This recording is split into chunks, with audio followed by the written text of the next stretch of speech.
کوئی دوسری قسم کی چیز آ گئی ہے پیچھے کی طرف بار جو ہے پہلی کہاں گئی وہ جو اسٹیٹ بیک تھی ہاں نہیں جو پہلی آئی تھی جو گم گئی پتہ نہیں چلا اس کا ٹھیک ہے کیوں جی ہم فضا میں پہنچ گئے ہیں کہ نہیں ابھی تک ہاں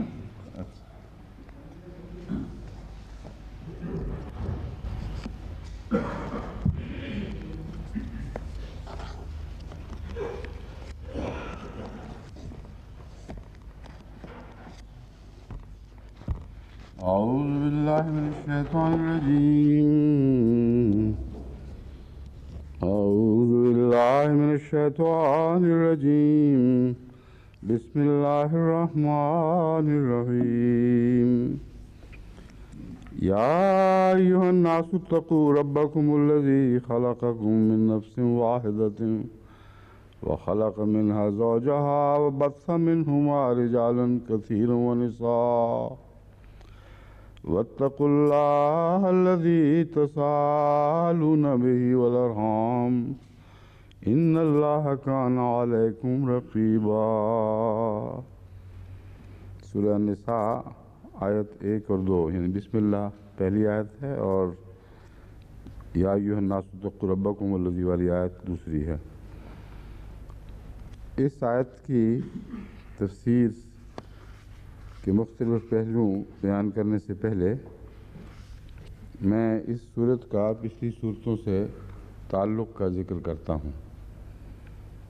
عام طور پر مسلمان مفسرین نے بھی یہی موقف لیا ہے اور مستشرقین نے بھی کہ یہاں عورت کا ذکر اس لیے آیا ہے کہ اس سے پہلے چونکہ جنگوں کا ذکر تھا اور بہت سے ایسے نقصانات ہوئے جس کے نتیجے میں معاشرے میں کچھ تبدیلیاں واقع ہوئیں۔ جنگوں کے نتیجے میں یتامہ پیدا ہوئے، عورتیں بیوہ رہ گئیں اور بہت سی ایسی تکالیف تھیں جس کا خانگی زندگی پر اثر پڑا۔ اس لیے اس موقع پر عورتوں کے احکامات بیان کیے گئے ہیں، لیکن یہ نظریہ بہت ہی محدود نظریہ ہے اور قرآن کریم کی آغاز سے لے کر آخر تک کی ترتیب کو نظر انداز کر رہا ہے۔ نساء کا مضمون جیسا کہ مستشرقین نے سمجھا محض اتفاقی جنگ کے حادثے کے نتیجے میں ہرگز نہیں بلکہ ایک مسلسل ترتیب کے ساتھ آگے بڑھنے والا مضمون ہے، جس کا بائبل کی غلط فہمیوں کو دور کرنے سے بھی تعلق ہے، عورت کے صحیح مقام کو بیان کرنے سے بھی تعلق ہے اور شریعت جس طرح رفتہ رفتہ مختلف احکامات کو لے کر اور مختلف مناہی کو لے کر آگے بڑھتی ہے اس کی ترتیب کا بھی اس صورت کے ساتھ تعلق ہے۔ سب سے پہلے میں یہ آپ کو تو متوجہ کرنا چاہتا ہوں کہ عورت کا جہاں تک تعلق ہے سورہ البقرہ میں عورت کو ایک ایسے رنگ میں پیش فرمایا گیا ہے یعنی حوا کی مثال کے طور پر جس کو ان تمام الزامات سے بری قرار دیا گیا جو الزامات بائبل کی بدلی ہوئی بگڑی ہوئی صورت نے حوا پر لگائے تھے۔ سب سے پہلا جو عورت کا مقام اور مرتبہ ہے وہ سورہ بقرہ میں ظاہر ہوتا ہے اور اس کے اوپر ہر قسم کے ناجائز ظالمانہ الزام سے عورت کی بریت فرمائی گئی ہے۔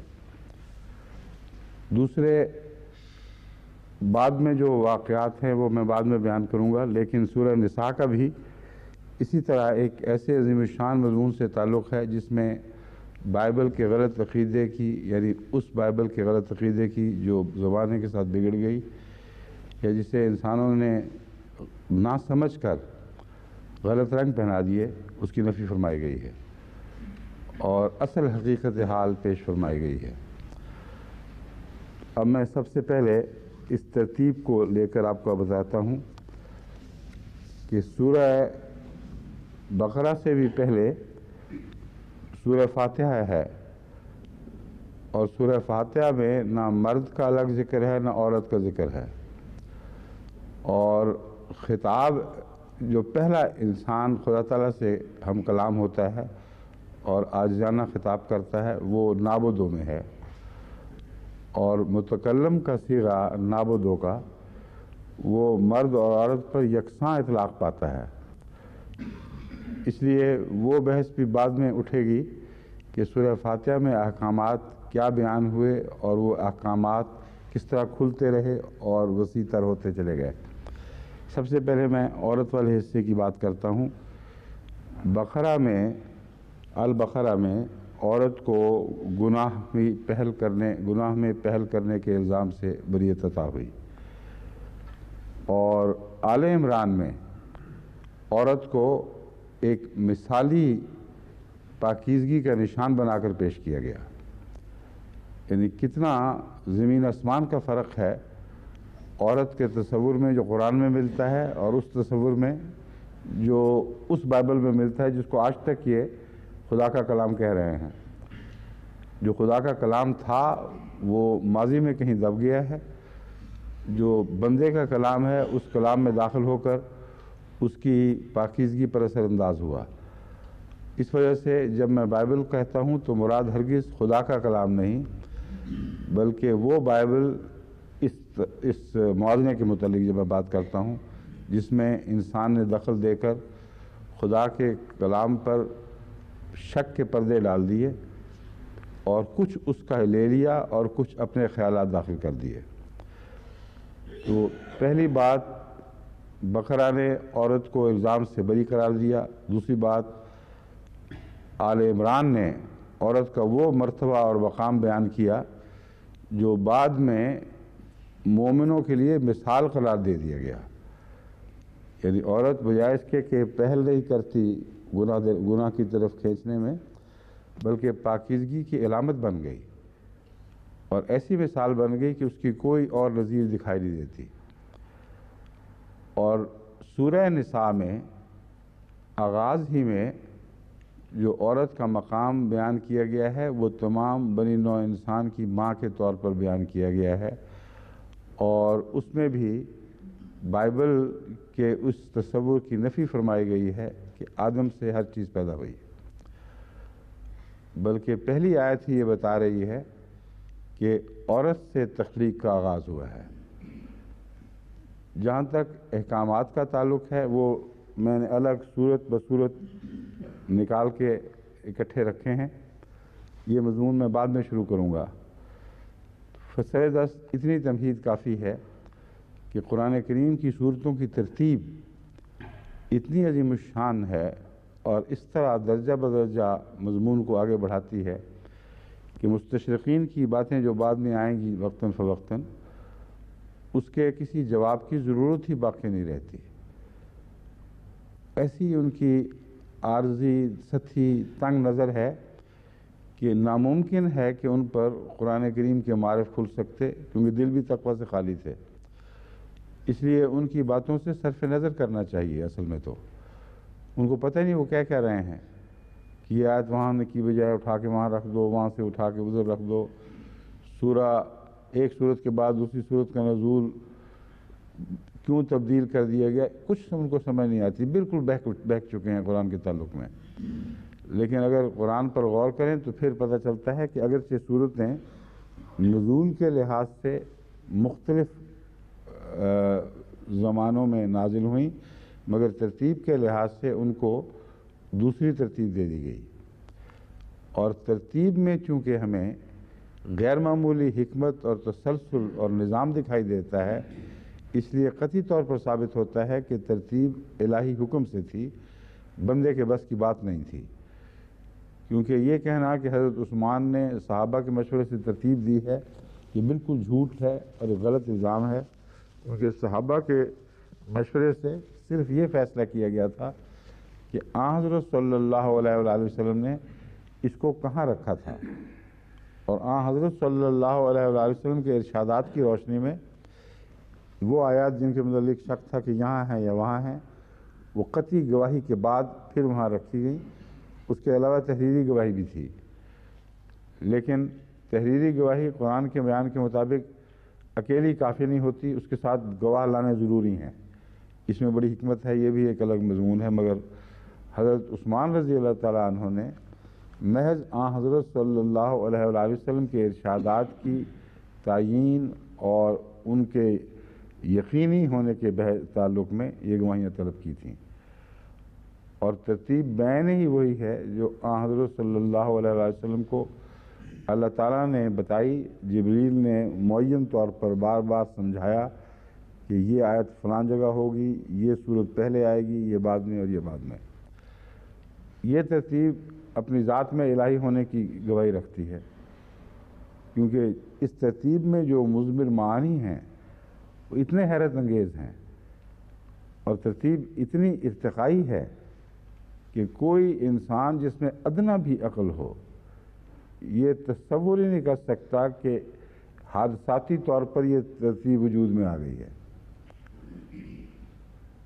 اس تعلق میں جیسا کہ عورت کا میں نے بیان کیا، دیکھیں کیسی خوبصورت ایک تدریج ہے، اور عورت کے مقام کو پہلے صاف کیا گیا الزامات سے، پھر اس کی حمد کی گئی، ایک معنوں میں اس کی تعریف بیان کی گئی کہ عورت جب پاکیزہ ہو تو بہت بڑے مراتب تک پہنچتی ہے، یہاں تک کہ وہ مومنوں کے لیے مثال بن جاتی ہے جس میں سارے مرد شامل ہیں، اور مومنوں کی اعلیٰ مثال بنتی ہے۔ اور عورت جب صابرہ شاکرہ ہو تو وہ بھی ایک مثال بنتی ہے، مگر دو ہی مثالیں ہیں جو قرآن کریم نے مومنوں کے لیے دیں، ایک اول صورت کی اور ایک آخری صورت کی۔ ابتدائی درجے کے مومن آسیہ فرعون کی عورت کے مشابہ تو کم سے کم ہونے چاہیے، اور اعلیٰ درجے کے مومن وہ جن کو اپنے نفس کے نتیجے میں، اپنے نفس کی تمنا اور خواہشات کے نتیجے میں روحانی مراتب حاصل کرنے کا ایک ذرہ بھی شوق نہیں ہوتا، ان کا شعلہ نفس ان پر لپکتا ہی نہیں ہے، اور بغیر اس کے ان سے روحانی اولاد پیدا ہوتی ہے جو محض آسمان سے اترتی ہے، جیسے مسیح کی روح کے متعلق یا مسیح کے وجود کے متعلق آیا کہ مرد کو چھوئے بغیر عورت سے وہ بچہ پیدا ہوا، جو خدا تعالیٰ کی غیر معمولی عظیم تخلیق کا مظہر بنا کہ مرد کو چھوئے بغیر بچہ ہو سکتا ہے۔ یہ مضمون ہے جو قرآن کریم نے بالآخر دوسری جگہ بیان فرمایا ہے، اور یہی مضمون ہے جس سے آغاز ہوا ہے سورہ نساء کی پہلی یعنی دوسری آیت کا۔ آدم کے متعلق اور حوا کے متعلق جو بائبل نے بیان کیا تھا، اب میں آپ کو وہ پڑھ کے سنا دیتا ہوں تاکہ اس کے بعد یہ موازنہ آپ کے ذہن میں خوب اچھی طرح واضح ہو جائے۔ وہ آپ نے کہاں رکھ دیے ہیں حوالے میں؟ کہاں؟ بلکہ چھپا دیے ہیں۔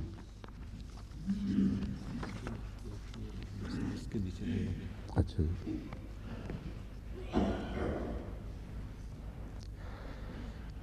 میں نے کہا نا سورہ نساء کے تعلق میں تدریجی ذکر دیکھنا ہوگا کہ عورت کا ذکر پہلے کہاں ملتا ہے اور کس رنگ میں ملتا ہے۔ جہاں تک قرآن کا تعلق ہے وہ میں نے بیان کر دیا کہ عورت کو ہر قسم کے الزام سے بری ذمہ قرار دیتا ہے۔ جہاں تک بائبل کا تعلق ہے وہ یہ کہتی ہے، اور سانپ کل دشتی جانوروں سے جن کو خدا نے بنایا تھا چالاک تھا۔ جتنے بھی جانور بنائے گئے تھے ان سے چالاک تھا، اور اس نے عورت سے کہا کیا واقعی خدا نے کہا ہے کہ باغ کے کسی درخت کا پھل تم نہ کھانا؟ عورت نے سانپ سے کہا کہ باغ کے درختوں کا پھل تو ہم کھاتے ہیں، پر جو درخت باغ کے بیچ میں ہے اس کے پھل کی بابت خدا نے کہا ہے کہ تم نہ تو اسے کھانا اور نہ چھونا ورنہ مر جاؤ گے۔ تب سانپ نے عورت سے کہا کہ تم ہرگز نہ مرو گے، بلکہ خدا جانتا ہے کہ جس دن تم اسے کھاؤ گے تمہاری آنکھیں کھل جائیں گی اور تم خدا کی مانند نیک و بد کے جاننے والے بن جاؤ گے۔ عورت نے جو دیکھا کہ وہ درخت کھانے کے لیے اچھا اور آنکھوں کو خوشنما معلوم ہوتا ہے اور عقل بخشنے کے لیے خوب ہے، تو اس کے پھل میں سے لیا اور کھایا اور اپنے شوہر کو بھی دیا اور اس نے کھایا۔ تب دونوں کی آنکھیں کھل گئیں اور ان کو معلوم ہوا کہ وہ ننگے ہیں، اور انہوں نے انجیر کے پتوں کو سی کر اپنے لیے لنگیاں بنائیں، اور انہوں نے خدا کی آواز جو ٹھنڈے وقت باغ میں پھرتا تھا سنی، اور آدم اور اس کی بیوی نے آپ کو خداوند کے حضور سے باغ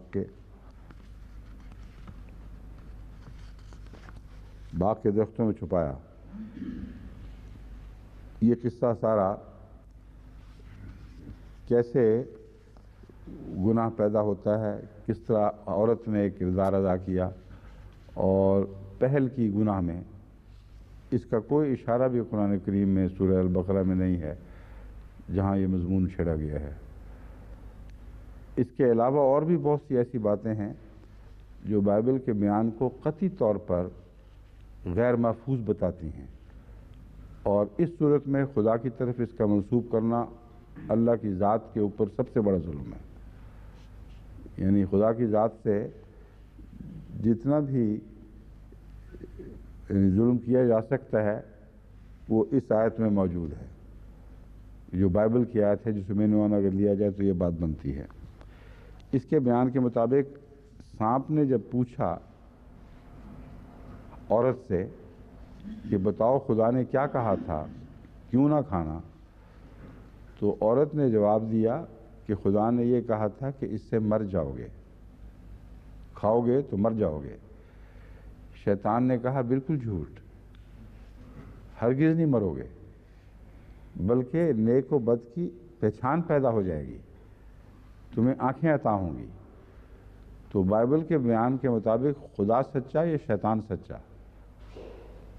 بائبل کا تو پہلا باب ہی بتا رہا ہے کہ خدا کی طرف خام خواہ سچ منسوب ہوا ہے، آغاز آفرینش سے یہ جھوٹ بولنے والی ذات ہے، اور سب سے پہلا دھوکہ شیطان نے نہیں دیا تھا بلکہ خدا نے دیا تھا، اور خدا نے اپنی ذات کو بچانے کے لیے انسان سے یہ دھوکہ اور فریب کا طریقہ اختیار کیا، اور یہ شیطان تھا جس نے آنکھیں کھولی ہیں۔ چنانچہ دوسرا بیان جو آفرینش کے متعلق آپ نے اس کے اندر داخل کر دیے کہیں ہیں؟ اچھا شروع میں ہی وہ سن لیجئے، بائبل اور پیدائش کیسی ہوئی انسان کی۔ اور آدم نے کل چوپایوں اور ہوا کے پرندوں اور کل دشتی جانوروں کے نام رکھے۔ اب یہاں یاد رکھیں قرآن کریم کیا کہتا ہے، علم آدم الاسماء کلہا، اللہ نے آدم کو تمام اسماء بتائے، اور ان اسماء کو جانوروں یا مختلف چیزوں کی طرف منسوب نہیں فرمایا، بلکہ اسماء کا مضمون کھول دیا ہے۔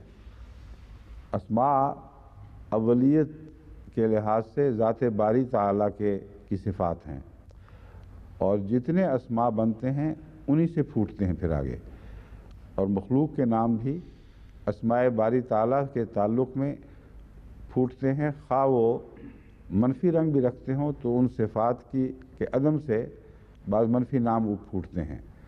مثلا آدم کے تعلق میں فرشتوں نے سجدہ کیا، شیطان نے سجدہ نہ کیا، تو شیطان کا نام جو باغی بنا ہے وہ ایک مثبت نام سے تعاون نہ کرنے کے نتیجے میں ایک اور نام بنا ہے، مگر نام سب اسی سے پھوٹتے ہیں جو اسماء باری تعالیٰ ہیں۔ یہ دیکھیں یہ کیا کہہ رہی ہے بائبل، آدم نے کل چوپایوں اور ہوا کے پرندوں اور کل دشتی جانوروں کے نام رکھے۔ اس کا آدم کو پتہ کیسے لگا کہ دنیا میں کتنے جانور، کتنے پرندے، کتنے سمندر کے جانور ہیں؟ وہ تو آج تک بھی پوری تحقیق مکمل نہیں ہو سکی۔ ابنائے آدم ترقی کرتے کرتے کہاں پہنچ گئے ہیں، لیکن اب بھی آئے دن نئی قسم کی مخلوقات دریافت ہوتی رہتی ہیں۔ اور اتنا عالم الغیب تھا آدم، تو یہ نہیں پتہ تھا کہ میں ننگا ہوں۔ یہ سوچے، اس قدر مضحک خیز ایسی حیرت انگیز کہانی ہے کہ اگر اس کو خدا کی طرف منسوب کیا جائے تو خدا غائب ہو جاتا ہے اور صرف بندہ رہ جاتا ہے۔ کیونکہ ایسی جہالت خدا کی طرف منسوب ہو ہی نہیں سکتی۔ کل چوپایوں اور ہوا کے پرندوں، کل دستی جانوروں کے نام رکھے، پر آدم کے لیے کوئی مددگار اس کی مانند نہ ملا۔ آدم نے سارا جہان چھان مارا، ہر نام رکھ لیے، ہر جانور کو پہچانا، سمندر کی تہہ میں غوطے لگائے، وہاں کی مچھلیاں دیکھیں، وہاں کے ہر قسم کے سمندری جانوروں، کیڑوں مکوڑوں کو دریافت کرنے کے بعد مناسب حال نام رکھ دیے۔ اپنے جیسا کوئی نہ ملا بیچارے کو، اکیلا رہا۔ اور خداوند نے آدم پر گہری نیند بھیجی اور وہ سو گیا، اور اس نے اس کی پسلیوں میں سے ایک کو نکال لیا۔ تو ڈاکٹر صاحب کون سی پسلی مسنگ ہے آپ کی؟ بتائیں، کوئی ہے بیچ میں خلا ہو گیا اور وہاں بیچ میں گوشت بھر گیا ہو، ہے کہیں؟ پھر معلوم ہوتا ہے آپ ابنائے آدم میں سے نہیں ہیں۔ ان ابنائے آدم میں سے نہیں ہے جو بائبل پیش کر رہی ہے، بائبل کی سے، ٹھیک ہے۔ پسلیوں سے ایک کو نکالے، اس کی جگہ گوشت بھر دیا، اور خداوند خدا اس پسلی سے جو اس نے آدم میں سے نکالی تھی ایک عورت بنا کر اسے آدم کے پاس لایا، اور پھر جگایا اس کو کہ دیکھ کون کھڑا ہے پاس۔ اور آدم نے کہا یہ تو اب میری ہڈیوں میں سے ہڈی اور میرے گوشت میں سے گوشت ہے، اس لیے وہ ناری کہلائے گی کیونکہ وہ نر سے نکالی گئی ہے۔ اب یہ اردو میں جو ترجمہ کرنے والوں کا کمال ہے کہ اگرچہ اصل الفاظ بدل کے کہیں سے کہیں پہنچ گئے ہیں، مگر انہوں نے اردو میں بھی نر اور ناری کا لفظ ڈھونڈ لیا کہ نر سے نکلی اس لیے ناری کہلائے گی۔ انگریزی بائبل میں ہے مین سے نکلی ہے سو وہ مین کہلائے گی۔ اب وہ مین کا کیا مطلب ہوا، مگر انہوں نے ایک چلاکی سوچی ہے، اصل جو عبرانی عبارت ہے وہ نکلوائیں، اس میں کیا ہے، مگر بہرحال یہ لفظی چلاکی ہے، اس سے زیادہ اس کی کوئی حقیقت نہیں۔ اس واسطے مرد اپنے ماں باپ کو چھوڑے گا اور اپنی بیوی سے ملا رہے گا اور وہ ایک تن ہوں گے۔ مرد اپنے ماں باپ کو چھوڑے گا کی بجائے ہوتا یہ ہے عورت اپنے ماں باپ کو چھوڑتی ہے اور مرد کے پاس جا کے رہتی ہے۔ اور آدم اور اس کی بیوی دونوں ننگے تھے اور شرماتے نہ تھے۔ یہ حال تھا ان کی لا علمی کا کہ ننگے تھے اور شرماتے نہ تھے، اور علم کا یہ عالم تھا کہ تمام جہان کے کیڑے مکوڑے، پرند چرند، فضا، خشکی، ہوا کے جانور، سب کا آدم کو علم تھا، اور ہر ایک کو نام اس نے دیا تھا۔ جانے نہ جانے گل ہی نہ جانے باغ تو سارا جانے ہے، سب بنے ان جانوروں کو پتہ تھا کہ ہم ننگے ہیں، ایک آدم کو نہیں پتہ تھا بیچارے کو کہ میں ننگا ہوں۔ تب اس کو کس نے بتایا؟ سانپ نے بتایا، اور اس طرح بتایا، اس نے کہا، سانپ نے عورت سے کہا کہ تم ہرگز نہ مرو گے، بلکہ خدا جانتا ہے کہ جس دن تم اسے کھاؤ گے تمہیں آنکھیں کھل جائیں گی۔ یہ اندھی آنکھوں نے سارے جانور دیکھے تھے، ان کو پتہ نظر کچھ نہیں آتا تھا، میں کہتا ہے خدا جانتا ہے کہ تمہاری آنکھیں کھل جائیں گی اور تم خدا کی مانند نیک و بد کے جاننے والے بن جاؤ گے۔ عورت نے جو دیکھا کہ وہ درخت کھانے کے لیے اچھا اور آنکھوں کو خوشنما معلوم ہوتا ہے اور عقل بخشنے کے لیے خوب ہے، تو اس کے پھل میں سے لیا اور کھایا، اور اپنے شوہر کو بھی دیا اور اس نے کھایا، تب دونوں کی آنکھیں کھل گئیں۔ اس سے پہلے سارے واقعات گزر چکے تھے، اور ان کو معلوم ہوا کہ وہ ننگے ہیں، پہلی دفعہ ان کو پتہ چلے کہ وہ ننگے ہیں، اور انہوں نے انجیر کے پتوں کو سی کر اپنے لیے لنگیاں بنائیں۔ پہننا اوڑھنا انجیر کے پتوں سے انہوں نے شروع کیا ہے، اور انہوں نے خداوند خدا کی آواز جو ٹھنڈے وقت باغ میں پھرتا تھا سنی، اور آدم اور اس کی بیوی نے آپ کو خداوند خدا کے حضور سے باغ کے درختوں میں چھپایا۔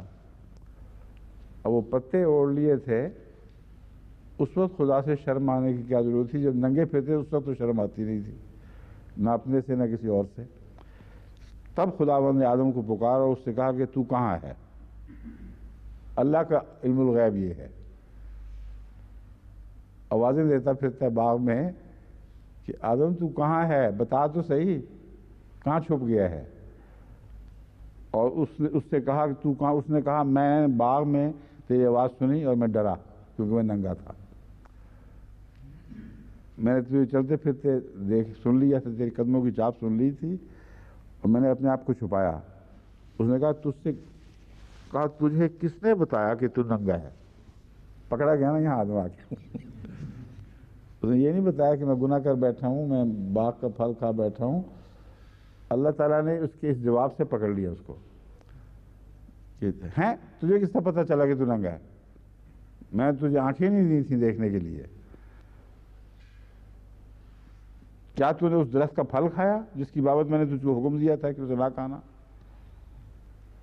آدم نے کہا کہ جس عورت کو تو نے میرے ساتھ کیا ہے اس نے مجھے اس درخت کا پھل دیا اور میں نے کھایا۔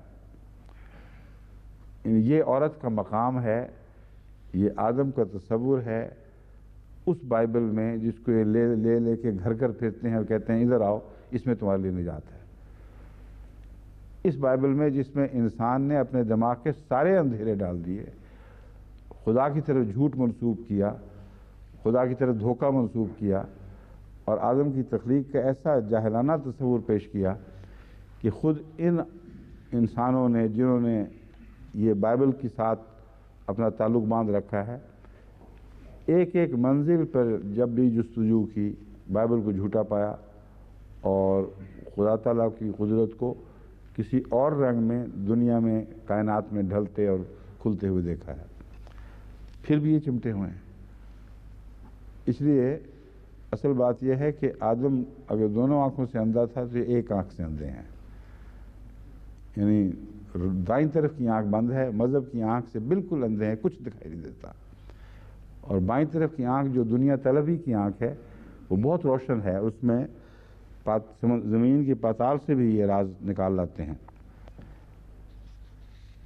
اچھا، اب اس کے بعد جو کچھ ہوتا ہے سر دست میں اس کو چھوڑتا ہوں، اب میں واپس اس آیت کے مضمون کی طرف آتا ہوں جو میں نے تلاوت کی ہے۔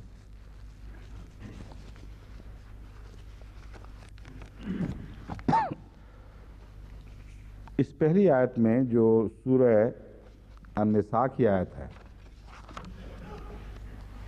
عورت کو ہی پہلی صورتوں کی طرح پہلے سے بڑھ کر پیش کیا جا رہا ہے اور تمام بنی نوع انسان کی ماں کے طور پر پیش کیا ہے۔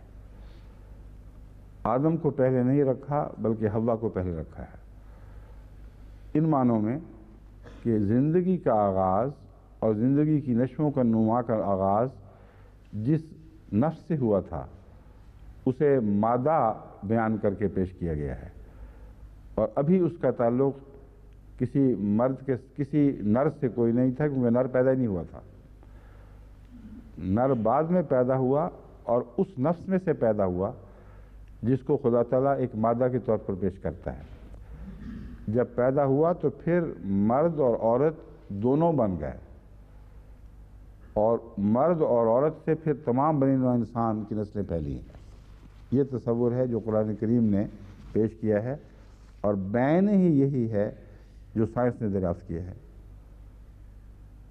سائنس کی بہت سی باتیں تو بعد میں غلط ثابت ہوتی ہیں، مگر بعض ایسی ہیں جو قانون بن جاتی ہیں جن کے متعلق کوئی معمولی شعور رکھنے والا سائنسدان بھی انکار نہیں کر سکتا۔ یہ ان حقائق میں سے ایک ہے۔ اب اس کی طرف میں پہلے آتا ہوں، بعد میں اس کے جو لغوی بحث وغیرہ ہے بعد میں لے لیں گے، کیونکہ اب یہ مضمون چل پڑا ہے، بیچ میں اس کو تھوڑی دیر کے لیے چھوڑنا مناسب نہیں ہے۔ یا ایھا الناس اتقوا ربکم الذی خلقکم، اول یہ بات بھی رکھیں یاد کہ یا ایھا الناس کا خطاب ہے، یا ایھا الذین آمنوا کا خطاب نہیں، اور اس خطاب کا تعلق ہرگز مشرک یا یہود اہل کتاب سے یا مومنوں سے الگ الگ نہیں ہے، بلکہ لازماً محض انسان پیش نظر ہے۔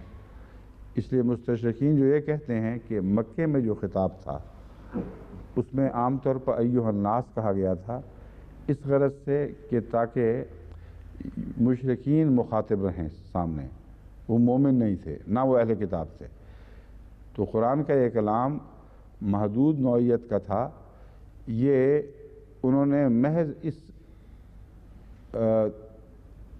شکست سے بچنے کی خاطر رستہ اختیار کیا ہے کہ قرآن کریم بنی نوع انسان کو بحیثیت بنی نوع انسان مخاطب کرتا ہے اور یہ کہتا ہے یا ایھا الناس انی رسول اللہ الیکم جمیعا، کہہ دے اے بنی نوع انسان میں تم سب کی طرف جمیع طور پر رسول بنا کے بھیجا گیا ہوں۔ یہ آیت کس وقت نازل ہوئی ہے؟ یہ بھی نکالیں، کل کے درس میں لے آئیں گے۔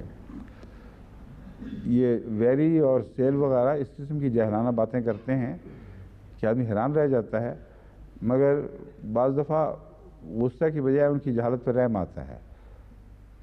وہ بعض باتوں میں بالکل بے اختیار ہیں، ان کو سمجھ آ ہی نہیں سکتی۔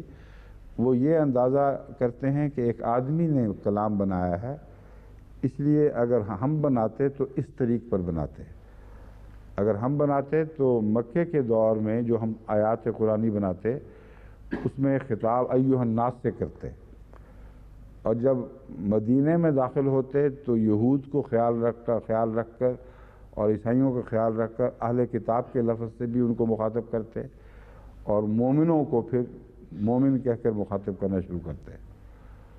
یہ انہوں نے اندازہ بنایا ہے، اپنا انداز حضرت صلی اللہ علیہ وسلم کی طرف منسوب کیا، اور واقعہ یہ ہے کہ اس انداز کے خلاف مکی صورتیں گواہی کے ساتھ بھری پڑی ہیں۔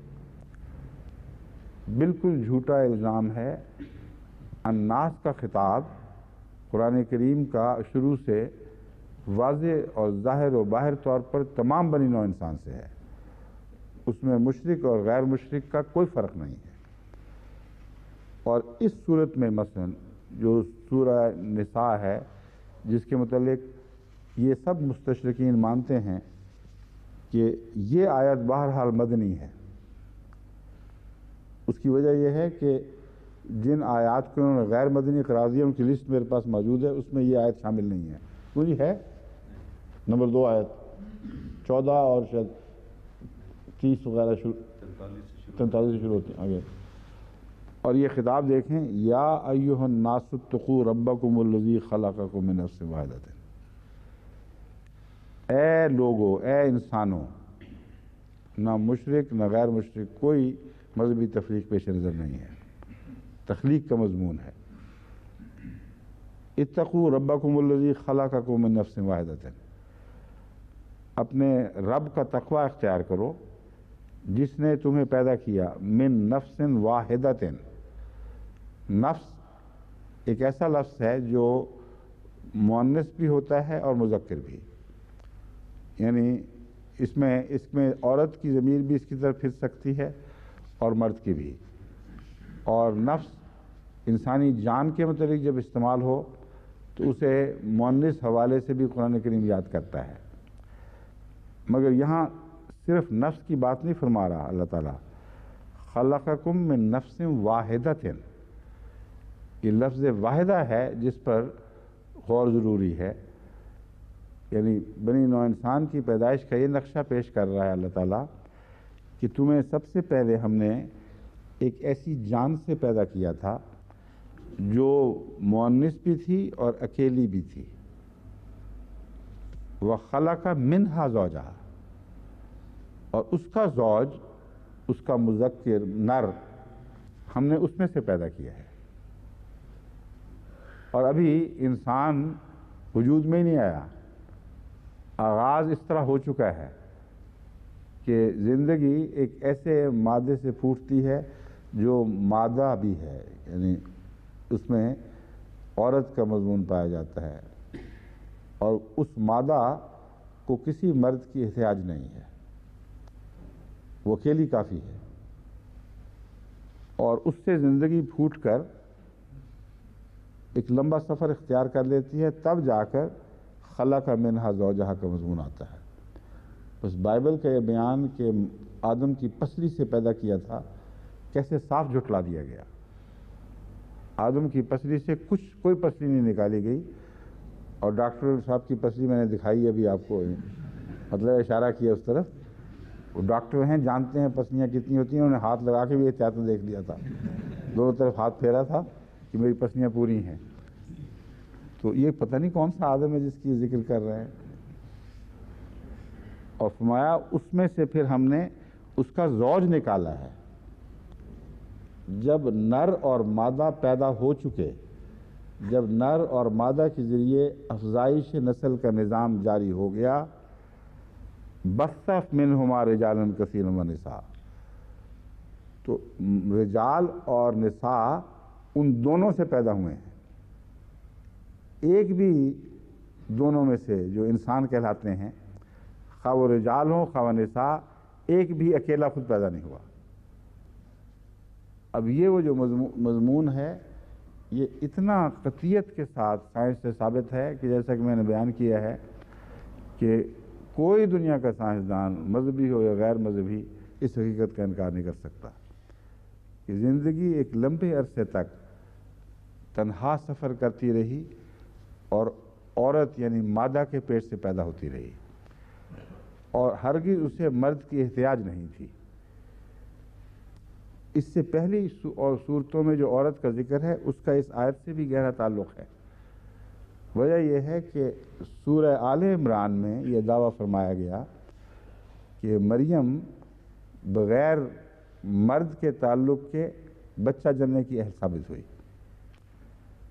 اور اس پر بڑے اعتراض ہوئے کہ کیسے ہو سکتا ہے۔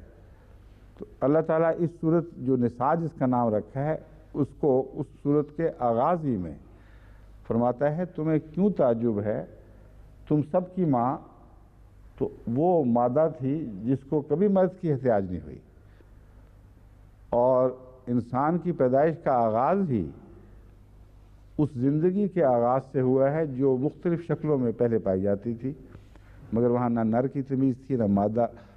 نر کی الگ تمیز تو ہوگی لیکن مطلب یہ ہے کہ نر کا وجود کوئی نہیں تھا، اکیلی مادہ افزائش نسل کے لیے کافی تھی۔ غور کر کے دیکھ لو، بس مادہ ہے جو بغیر نر کے احتیاج کے بچے پیدا کرتی رہی ہے، اور کروڑوں سال تک ایسا کیا اس نے، اور اب تمہیں شک پڑ گیا ہے کہ عورت سے اکیلی سے بچہ پیدا نہیں ہو سکتا۔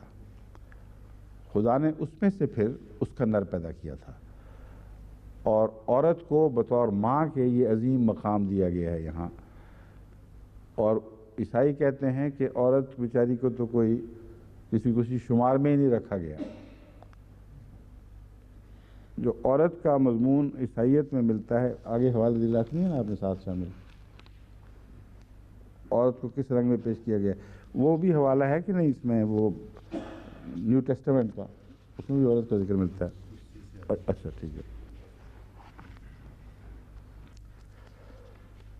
وَخَلَقَ مِنْهَا زَوْجَهَا وَبَثَّ مِنْهُمَا رِجَالًا كَثِيرًا وَنِسَاءً، مرد اور عورت تو جوڑا بننے کے بعد جوڑوں ہی میں سے پیدا کیے گئے ہیں، یعنی انسان کے آباء و اجداد ابھی انسان کہلانے کے مستحق نہیں تھے، جوڑے پیدا ہو چکے تھے، ان سے پھر آگے یہ پیدائش ہوئی ہے۔ ایک اس کا یہ مضمون ہے جو کھل کے سامنے آ گیا ہے۔ دوسرا یہ ہے کہ جب انسان جس کو ہومو سیپین کہا جاتا ہے وہ پیدا ہوا ہے تو کیا واقعہ ہوا تھا؟ کیا پہلے ایک نر وجود میں آیا تھا، خواہ وہ دو جانوروں کے ملنے سے ہی آیا ہو، لیکن پہلے نر وجود میں آیا تھا جس کو ہم فرسٹ ہومو سیپین کہہ سکتے ہیں، یا پہلے عورت وجود میں آئی تھی جس کو فرسٹ ہومو سیپین کہہ سکتے ہیں۔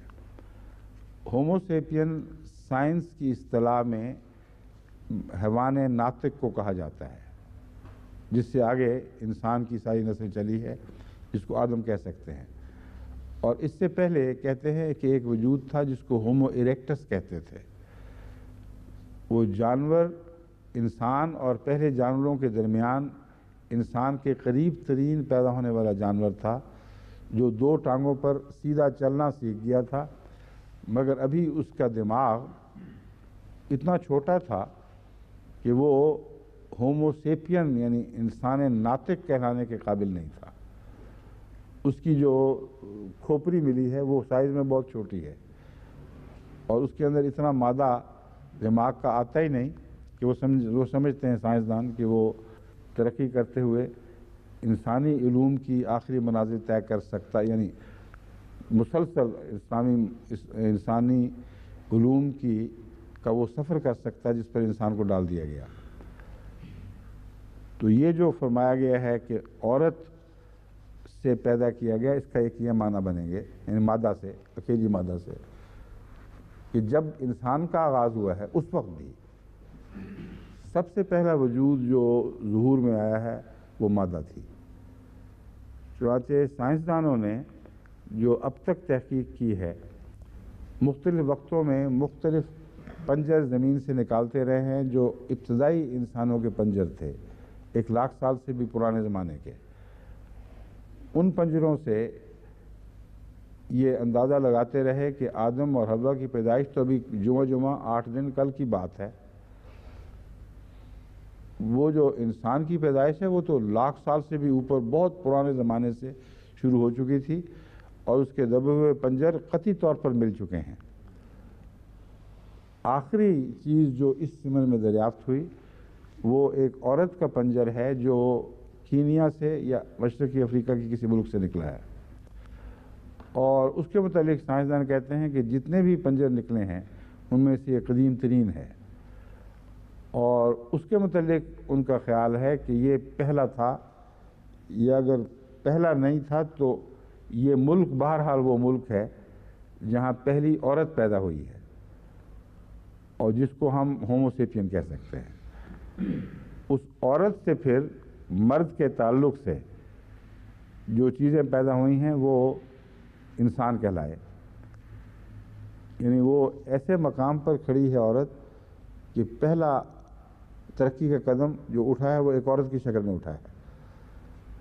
اس کے بعد خدا تعالیٰ نے پہلے نسل کے آدمی سے اس کا تعلق جوڑا ہے یا اس کے ساتھ بعد میں اسی ماں کے پیٹ سے جس سے یہ پیدا ہوئی تھی ایک ایسا شخص پیدا ہوا جس کو ہم مرد کہہ سکتے تھے مقابل پر. اور اس زمانے میں وہ قوانین تو نافذ نہیں تھے جو شریعت کے بعد نافذ ہوئے ہیں، وہاں تو زندگی آزاد تھی تعلقات میں. تو اس لیے ہو سکتا ہے کہ وہ نسل جو بنی شروع ہوئی ہے اس کا پہلا فرد عورت اور بعد میں پھر اسی سے مرد بنے ہیں، اور پھر ان دونوں کے تعلق سے مرد اور عورتیں دنیا میں پھیلنے شروع ہو گئے. بس اس آیت کو جس پہلو سے بھی دیکھیں، آج کی سائنسی دریافت قطعی طور پر اس کی سچائی پر گواہ بنتی ہے، اور بائبل جو تصور پیدائش کا پیش کرتی ہے وہ مذہبی لحاظ سے بھی انتہائی ناقص اور سائنسی لحاظ سے بھی نہایت بودھا اور بلا تاخیر بلا تردد رد کرنے کے لائق ہے. پھر فرماتا ہے عورت کی عظمت کا خیال دیکھیں کہ نشان کتنا بڑا ہے اس میں، یعنی ساتھ یہ بھی ثابت کر دیا کہ مریم کا جو ذکر گزرا ہے اس پہ تعجب کی کوئی ضرورت نہیں. اور یہ جو فرمایا تھا کہ آدم کو بھی تو پیدا کیا تھا، اس کی تشریح اس آیت نے کر دی ہے. لوگ یہ ترجمہ کرتے ہیں کہ ہم نے اس کی مثال، مریم کی مثال عیسیٰ کی مثال آدم سے ہے. لوگ یہ ترجمہ کرتے ہیں کہ جس طرح آدم بن ماں باپ کے پیدا ہوا اسی طرح مریم کا بیٹا عیسیٰ اگر بن باپ کے پیدا ہو گیا تو کیا تعجب ہے. اور یہ بات ہے غلط کہ وہ آدم جس کا ذکر ملتا ہے اس سے تو 1,00,000 سال سے بھی اوپر پہلے زمانے سے انسان موجود تھا. تو کیا قرآن کریم نے نعوذ باللہ کوئی غلط بات کہی ہے؟ قرآن کریم نے جو کہا خود اسے سمجھا بھی دیا. فرمایا تم بحث یہ اٹھا رہے ہو کہ کس طرح عورت سے بغیر مرد کے تعلق کے کچھ پیدا ہو گیا، خلق آدم پر کیوں غور نہیں کرتے؟ اگر تم خلق آدم پر غور کرو تو یہ مضمون پوری وضاحت کے ساتھ تم پر کھل جائے گا اور دل کی گہرائی تک تمہیں مطمئن کر دے گا کہ عیسیٰ کے بے باپ کے پیدا ہونے میں ہرگز کوئی خدائی نشان اس کی ذات میں نہیں ہے، بلکہ اگر نشان ہے تو خالق کی ذات میں ہے، اور وہ اس سے پہلے بھی ایسی تخلیق کر چکا ہے جو تمہاری نظر کے سامنے ہے۔ تو آدم کی تخلیق پر غور کرو گے تو عیسیٰ کی تخلیق تو بالکل معمولی ایک چھوٹا سا وہاں ہونے والا رستے کا واقعہ دکھائی دے گا، اور یہ تفصیل ہے جس کا یہاں ذکر کر دیا گیا۔ پس آدم کی مثال یہ ہے، یا ایھا الناس اتقوا ربکم الذی خلقکم من نفس واحدۃ، اے بنی نوع انسان یاد رکھو، اے انسانوں یاد رکھو اور تقویٰ کرو اللہ کا، اپنے رب کا، جس نے تمہیں ایک ہی مادہ ذات سے پیدا کیا اور اس مادہ ذات سے اس کا جوڑا نکالا، اور جب جوڑا نکال لیا تو ان دونوں میں سے پھر مرد اور عورتیں پیدا کی ہیں، اور اکیلا نہ آدم پیدا ہوا نہ اکیلی اور حوا پیدا ہوئی۔ واتقوا اللہ الذی تساءلون بہ والارحام، اور اللہ کا تقوی اختیار کرو جس سے تم سوال کرتے ہو، بہی تساءلون بہی، جس سے تم سوال یہاں جس کے ذریعے سے تم آپس میں سوال کرتے ہو کا ترجمہ بھی بنتا ہے، اور جس سے تم سوال کرتے ہو یہ بھی ہے۔ اس لیے میں آپ کو یہاں رک گیا تھا کہ کون سا ترجمہ اختیار کروں۔ حضرت مسلم موعود نے یہ ترجمہ کیا ہے کہ جس کے حوالے دے دے کر تم ایک دوسرے سے سوال کرتے ہو۔ واتقوا اللہ الذی تساءلون بہ والارحام، اللہ کا تقوی اختیار کرو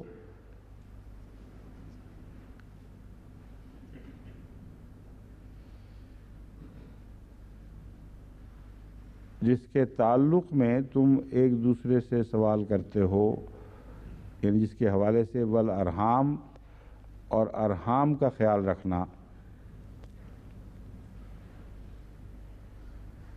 یہ جو دوسرا ترجمہ ہے اس کے متعلق ابھی میں پورے یقین سے نہیں کہہ سکتا کہ وہ اس لفظ تساءلون سے نکل سکتا ہے کہ نہیں۔ میرے ذہن میں دوسرا ترجمہ یہ ہے کہ جس کے بہی، واتقوا اللہ الذی تساءلون بہی، سأل بہی کا مطلب یہ ہے اس سے بھی مانگا، اس سے پوچھا۔ تو تساءلون کا مفہوم میرے ذہن میں یہ بھی ابھرتا ہے، اگر عربی گرامر نے اجازت دی تو کل میں آپ کو بتا دوں گا، کہ بہت سوال کرتے ہو۔ صرف یہ نہیں کہ ایک دوسرے سے سوال کرتے ہو، بلکہ سوال اللہ سے ہی کرتے ہو، مگر بہت سوال کرتے ہو۔ یہ چیک کریں جی کل۔ والارحام، اور ارحام کا خیال رکھنا۔ اب دیکھیں عورت کا مرتبہ کس طرح خدا تعالی نے درجہ بدرجہ آگے بڑھایا ہے، اور کس عظیم مقام تک اس کو پہنچا دیا ہے کہ اگر تم نے اللہ سے سوال کرنے ہیں، اگر یہ میرا معنی درست ہے، تو یہ سوال جو ہیں یہ ارحام کے حق ادا کرنے سے قبول ہوں گے، ورنہ نہیں ہوں گے۔ یہ جو بات ہے یہ تو قطعی طور پر آن حضرت صلی اللہ علیہ وآلہ وسلم سے ثابت ہے۔ اس لیے گرامر کی بحث جو بھی اٹھے، یہ مضمون بہرحال قطعی طور پر اس آیت سے نکلتا ہے کہ رحم سے تعلق رکھو گے، رحم کے حقوق ادا کرو گے تو رحمان خدا سے تعلق رہے گا، اگر رحم کے حقوق ادا نہیں کرو گے تو رحمان خدا سے تعلق کاٹا جائے گا۔ ان اللہ کان علیکم رقیبا، اللہ تعالیٰ تم پر، یعنی اس پہلو سے رقیبہ مراد ہے، ویسے تو رقیب ہر پہلو سے ہے، اور اس مضمون کے بعد یہ بات بنے گی، خدا تعالیٰ تم پر مسلسل نگران ہے۔ بس جو حقوق رحم سے پیدا ہوتے ہیں ان کو اس طرح درجہ بدرجہ بڑھا کر یہاں دکھایا گیا، اور اس کے بعد پھر عورت کے حقوق کا مضمون چھیڑ دیا گیا ہے جو سورہ نساء میں آتا ہے۔ اس کا کسی اتفاقی جنگی حادثے سے کوئی تعلق نہیں ہے، لیکن چونکہ جنگیں ہو رہی تھیں، اس سے پہلے حکم تھا کہ صبر کرو اور ایک دوسرے کو صبر کی تلقین کرو، اور رابطو آپس میں ایک دوسرے سے تعلق باندھو، اللہ سے تعلق باندھ کے رکھو، اور اپنے سرحدوں کی نگرانی کرو۔ یہ سارے مضمون رابطو میں شامل ہیں۔ اس لیے اب فرمایا ہے کہ رابطو کے کیا کیا طریق ہیں۔ رابطو میں جو باہمی ربط ہے وہ رحمی تعلق کو توڑ کر قائم رہ ہی نہیں سکتا۔ پہلے گھر میں انسان ایک دوسرے سے مربوط ہوگا۔ اگر خاندانی رباط کو تم نے چھوڑ دیا اور یہ خیال کیا کہ تم آپس میں بطور قوم کے ایک ہو کر رہ سکتے ہو، تو اس بات کو جھوٹ سمجھو اس بات کو، کیونکہ جس نے رحمی رشتوں کا تعلق توڑا اس نے خدا کو بھی چھوڑ دیا، کیونکہ رحمان اس سے تعلق کاٹ لے گا۔ اور آپس میں جس کا گھر ایک نہ ہو سکے وہ قوم ایک کیسے ہو سکتی ہے؟ بس رابطو کے مضمون کو ہی آگے بڑھایا گیا ہے، اور سورہ نساء سے ایک یہ بھی اس کا تعلق ہے، پچھلی سورہ آل عمران سے اس کا یہ بھی تعلق ہے۔ بس اب دیکھ لیں تعلق کس طرح خدا تعالیٰ کے فضل کے ساتھ صاف دکھائی دینے لگے ہیں کہ ایک صورت دوسری سے مربوط، اور یہ رباط جو ہے یہ صرف انسانوں کا نہیں، صورتوں کا بھی آپس میں رباط ہے۔ اور سورہ نساء کا تو اتنا گہرا اور قطعی مضبوط تعلق پہلی صورتوں سے ہے کہ یہ باتیں وہ بیچارے جو محروم ہیں ان کو نظر نہ آئے تو ہم اس میں ان کو بے قصور سمجھتے ہیں۔ ہم بے قصور اس لیے سمجھتے ہیں کہ ہمیں ان کا بغض نظر نہیں آ رہا پوری طرح، جو اندر دبا ہوا ہے۔ اللہ بہتر جانتا ہے کہ وہ اندھے کیوں ہوئے ہیں اور کیوں ان کو یہ صاف دکھائی دینے والی باتیں دکھائی نہیں دیں۔ یہ ہے بہت ہی اہم مضمون۔ اب میں آپ کے سامنے پھر وہی بات دہراتا ہوں جو بائبل میں لکھی گئی تھی عورت کے متعلق۔ اب نیو ٹیسٹمنٹ کے حوالے سے میں وہ بات پیش کرتا ہوں۔ انہوں نے یہ مشہور کر رکھا ہے کہ گویا نعوذ باللہ من ذالک اسلام نے عورت کو تو جوتی کے نیچے رکھنے کا حکم دیا ہے اور اس کی کوئی عزت نہیں ہے، حالانکہ بالکل اپنا الزام ہے، اپنے اوپر عائد ہونے والا الزام ہے جو اسلام کے اوپر یہ پھینک رہے ہیں، اور میں نے قطعی طور پر ثابت کر دی ہے۔ عورت کا تصور تو ایسا ہولناک پیش کیا گیا ہے بائبل میں کہ اس کے بعد اس کی کوئی حیثیت نہیں رہتی باقی، اور جتنا اس کو گناہ کی سزا دی جائے جو اس کو آدم نے اس نے انسان کو سکھایا ہے وہ برحق ہو جاتی ہے، پھر اسی سے ساری شرارت پھوٹی ہے۔ اور اللہ تعالیٰ عورت سے خدا کا تعلق قائم کرنے کا، عورت کو خدا سے تعلق قائم کرنے کا ذریعہ بیان کرتا ہے، رحمان خدا سے تعلق قائم کرنے کا ذریعہ بیان کرتا ہے۔ بس حضرت صلی اللہ علیہ وآلہ وسلم کا یہ فرمانا کہ جنت ماؤں کے قدموں کے نیچے ہے، یہ مضمون اسی آیت سے پھوٹ رہا ہے بالکل واضح طور پر، ورنہ ویسے تو قرآن کریم میں کہیں یہ ذکر نہیں کہ جنت ماؤں کے قدموں کے نیچے ہے۔ یہ حضرت صلی اللہ علیہ وآلہ وسلم کا ارشاد قطعی طور پر اس آیت میں بھی سے بھی منسلک ہے، اور دوسری اور بھی آیات ہیں جن سے یہ مضمون نکلتا ہے۔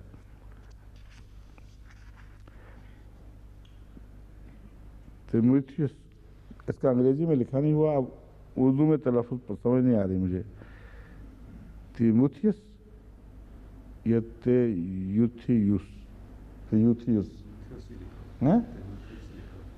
کیا میں لکھا تو ہوا، پڑھا کیسے جاتا ہے؟ انگریزی میں لکھا کریں تاکہ نسبتاً آسان ہو جائے۔ اصل میں جو حوالہ انہوں نے لیا ہے، چونکہ درس اردو تھا اس لیے اردو ترجمے سے لے لیا ہے، اور اس کی وجہ سے یہ دقتیں پیدا ہوتی ہیں، مگر اس کا اصل جو ہے انگریزی وہ آپ نے دے دیا ان کو ترجمے جو انہوں نے ترجمہ پیش کرنا ہے، یہ بھول گئے تھے۔ اچھا، وہ اگر ان کے پاس بائبل ہو تو ایک تیموتھیوس باب 2 آیات 12 تا 15 ہیں جو میں پڑھ کے سنانے لگا ہوں۔ اور میں اجازت نہیں دیتا کہ عورت سکھائے یا مرد پر حکم چلائے، بلکہ چپ چاپ رہے۔ اب یہاں یہ بحثیں اٹھائی ہیں کہ عورت کو ووٹ کا حق نہیں، فلاں حق نہیں، اور حکومت کا حق نہیں، اور بائبل کیا کہہ رہی ہے، وہ سب باتیں تو مولویوں نے بنائی ہوئی ہیں۔ میرا خیال ہے ان سے سیکھ کے آگے پیش کر رہے ہیں لوگ، قرآن میں تو کوئی ذکر نہیں۔ میں اجازت نہیں دیتا کہ عورت سکھائے یا مرد پر حکم چلائے، بلکہ چپ چاپ رہے، کیونکہ پہلے آدم بنایا گیا، اس کے بعد ہوا۔ اب قرآن کی آیت دیکھیں، کس شان کی آیت ہے، کتنی روشن، کتنے اندھیروں سے پردے دور کرنے والی۔ 1400 سال پہلے کی باتیں ہیں جو اب یہ جستجو کر کے نکال رہے ہیں اور اس کی تائید میں گواہ بن گئے ہیں۔ پہلے آدم بنایا گیا، اس کے بعد ہوا، اور آدم نے فریب نہیں کھایا۔ آدم بیچارے کا تو مرد کا تو قصور ہی کوئی نہیں، عورت فریب کھا کر گناہ میں پڑ گئی، سمجھیں؟ لیکن اولاد ہونے سے نجات پائے گی، بشرطی کہ وہ ایمان اور محبت اور پاکیزگی میں پرہیزگاری کے ساتھ قائم رہے۔ اب یہاں اولاد ہونے سے نجات پائے گی لکھا ہوا ہے۔ یہ بھی ایک دلچسپ بات ہے کہ نجات دہندہ کی تو کہتے ہیں اولاد ہی کوئی نہیں تھی، اور یہاں عورت کی نجات کے لیے نجات دہندہ پر ایمان لانے کا ذکر ہی کوئی نہیں ملتا۔ جس عورت کے بچہ پیدا ہوگا وہ اس سے نجات پا جائے گی، اور یہ بحث ساتھ ضرور اٹھا دی ہے کہ وہ پاکیزگی، محبت اور پاکیزگی اور پرہیزگاری کے ساتھ بچہ جنے گی تو نجات پائے گی۔ بس اس کے نتیجے میں بچہ جو ہے وہ نجات دہندہ نہیں بنے گا، بلکہ ماں کو نجات ملے گی۔ اور اس میں غالباً ان کا ایک اور مضمون بھی ہے جو اس آیت کے لکھنے والے کے ذہن میں ہوگا۔ بائبل میں یہ آتا ہے کہ عورت نے جب گناہ کیا تو اس کی گناہ کی سزا یہ مقرر کر دی گئی کہ وہ تکلیف سے بچہ جنے گی۔ چونکہ یہ حوالہ اس کلام کے لکھنے والے کے پیش نظر تھا غالباً، اس لیے اس نے کہا جب یہ سزا مل گئی تکلیف سے بچہ جنے گی، تو جب تکلیف سے بچہ جنا وہیں اس کی نجات ہو گئی، ٹھیک ہے نا؟ اور جب نجات ہو گئی تو گناہ بخشا گیا کہ نہیں بخشا گیا؟ اگر گناہ بخشا گیا تو پھر آگے کیسے منتقل ہو گیا وہ؟ عورت تو بچہ جن کے نجات پا گئی، بچہ پھر بھی گناہ گار۔ اور اگر یہ اصول مان لیا جائے تو حضرت مریم نے تکلیف سے بچہ جنا تھا کہ نہیں؟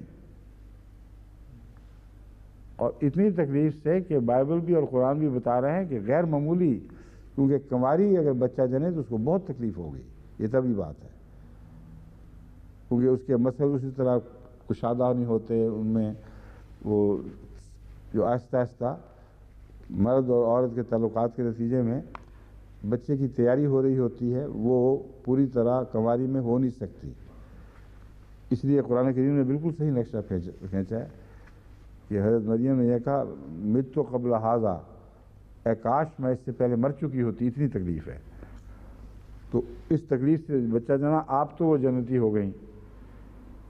ان کا نظریہ تو یہ ہے کہ بچہ پھر بھی گناہ گار پیدا ہوگا، تو عیسیٰ بے گناہ کیسے ہو گئے؟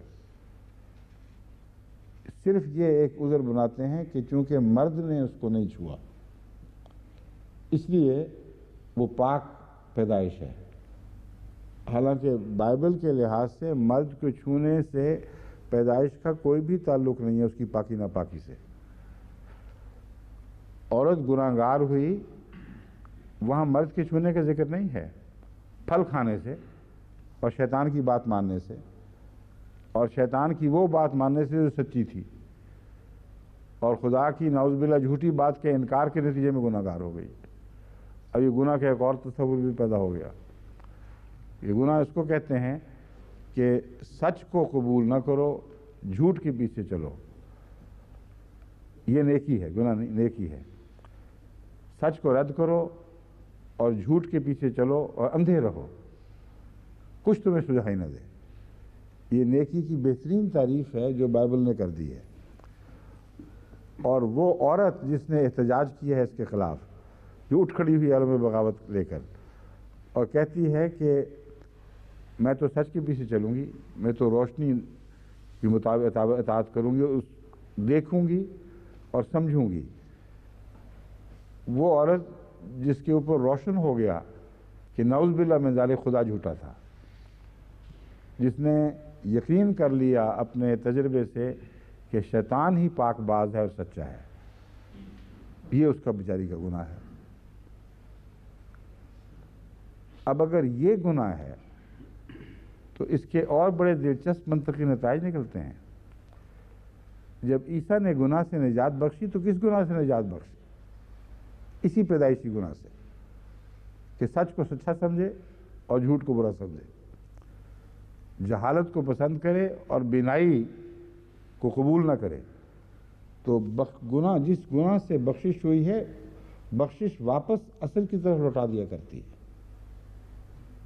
جیسا کہ حضرت صلی اللہ علیہ وآلہ وسلم فرماتے ہیں کہ جس شخص کا گناہ بخشا جاتا ہے وہ گویا ایسا ہو جاتا ہے جسے ماں نے اس کو از سر نو پیدا کیا ہو، اور کچھ بھی گناہ کا بد اثر اس میں باقی نہ رہے۔ تو ایز یو ور، جس کو انگریزی میں کہتے ہیں، اگر گناہ کا یہی تصور ہے جو بائبل پیش کرتی ہے، جس کو عیسائی سب دنیا میں پھیلا رہے ہیں، اور یہ عورت سے وابستہ ہے، مرد سے نہیں ہے، تو اول تو جس عورت نے درد سے بچہ جنا، حضرت مریم نے، وہ خود پاک ہو گئیں، لیکن ان کے اصول کے مطابق یسوع پاک نہیں ہو سکتے تھے۔ لیکن اگر پاک ہوئے، فرض کریں، ہم تو ویسے پاک مانتے ہیں، اس بنا پر نہیں مانتے، مگر ان کے طریق کے مطابق اگر پاک ہوئے اور بالآخر گناہ سے نجات بخشی دنیا کو، تو گناہ کیا تھا؟ شیطان کی بات مان کر خدا کے جھوٹ کو سمجھ لینا اور سچائی کو قبول کر لینا، اور نیک و بد میں تمیز کرنے کی اہلیت پانا۔ تو جو پھر مسیح پر ایمان لائے گا وہ بیچارہ از سر نو اسی جگہ پہنچ جائے گا جہاں سے یہ کہانی شروع ہوئی تھی۔ اچھی ترقی ہے کہ ابتدائے آفرینش کے اس مقام تک اس کو پہنچا دیا گیا جہاں وہ پھر بیچارہ اندھے کا اندھا اور غلط تصورات پر ایمان لانے والا اور نیک و بد میں تمیز کا اہل نہیں رہا۔ تو یہ دیکھیں، قرآن کریم اور بائبل کے بیان میں اگر تجزیہ کر کے ایک ایک پہلو سے دیکھا جائے تو کتنا زمین و آسمان کا فرق ہے۔ کیوں جی، آپ نے کیا پکڑا ہوا ہے ہاتھ میں؟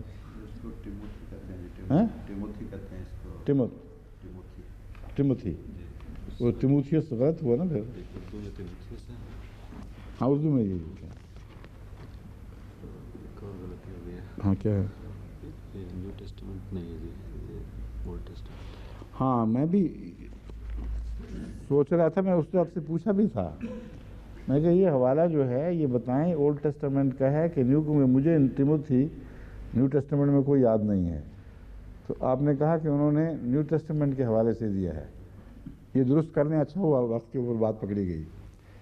یہ انگریزی میں ٹیموتھی ہے، اور یہ جو حوالہ ہے یہ اولڈ ٹیسٹامنٹ کا ہی حوالہ ہے، اور وہ حوالہ ہے جس کو نیو ٹیسٹامنٹ نے جب بھی اس ذکر چلا ہے اس کو قبول کیا ہوا ہے، اس کے خلاف بات نہیں کہی، کیونکہ اگر وہ اس کو قبول نہ کریں تو ان کا سارا نظریہ گناہ اور نجات کا وہ دھڑام سے نیچے گر پڑتا ہے۔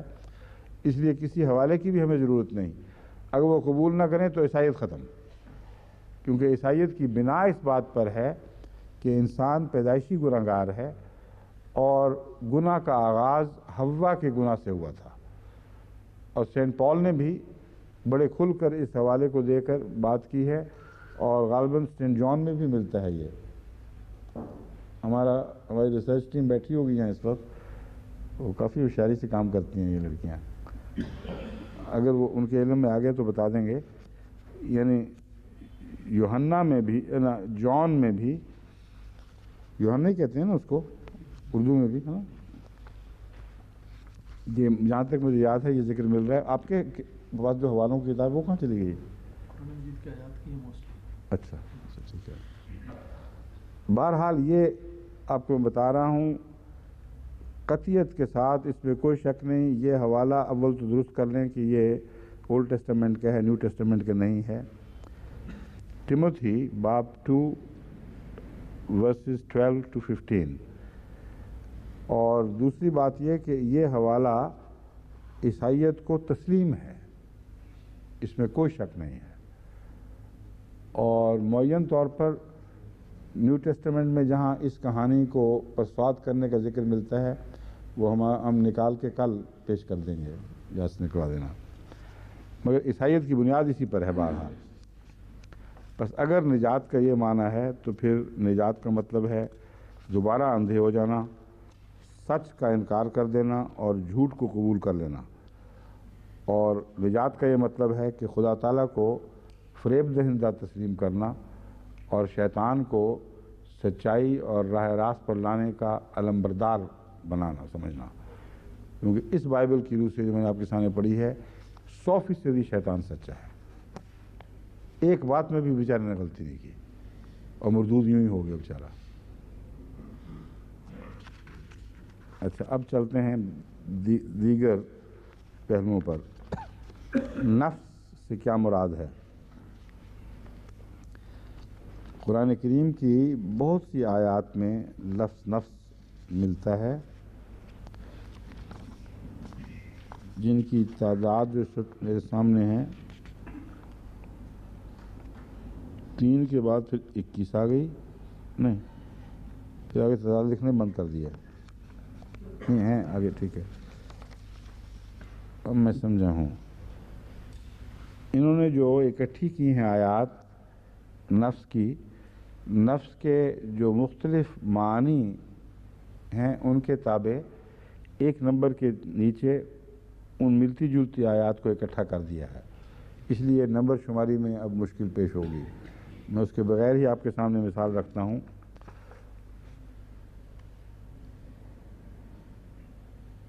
نفس سے صرف جان مراد ہے، اور یہ مضمون ملتا ہے وَتُجَاهِدُونَ فِي سَبِيلِ اللَّهِ بِأَمْوَالِكُمْ وَأَنفُسِكُمْ، کہ تم اللہ کی راہ میں جہاد کرو اپنے اموال سے اور اپنے انفس سے۔ تو نفس میں انسانی وجود تمام کا تمام آ جاتا ہے، اس کی روح، اس کی زندگی، اس کا وجود، جسم، اس کی ہر چیز اس میں شامل ہے۔ اور دوسرا معنی نفس کا محض جان ہے، نہ کہ جسم، کیونکہ پہلی آیت میں تو قطعی طور پر جسم اس میں شامل ہے، کیونکہ جہاد کے وقت وہ جسم کو لے کر انسان چلتا ہے، اگرچہ تکلیف جان محسوس کرتی ہے مگر بدن کے ذریعے ہی محسوس کرتی ہے۔ دوسری آیت میں نفس کا تعلق محض اس زندگی سے ہے جو آخری نقطہ انا ہے، اور وہ زندگی کا آخری انا کا نقطہ جو موت کے وقت بدن کو چھوڑ کر الگ ہو جاتا ہے۔ فرمایا وَالْمَلَائِكَةُ بَاسِطُو أَيْدِيهِمْ أَخْرِجُوا أَنفُسَكُمْ، کہ فرشتے اپنے ہاتھ پھیلائے ہوئے ہوں گے ان لوگوں کے سامنے موت کے وقت جو خدا کے نزدیک مجرم ہیں، جنہوں نے بد انجام دیکھنا ہے۔ اخرجوا انفسکم، اپنی جانیں نکالو اور خود اچھال کے حاضر کر دو۔ تو یہاں جان سے بدن مراد نہیں، بلکہ بدن سے اس آخری نقطہ انا کی علیحدگی ہے۔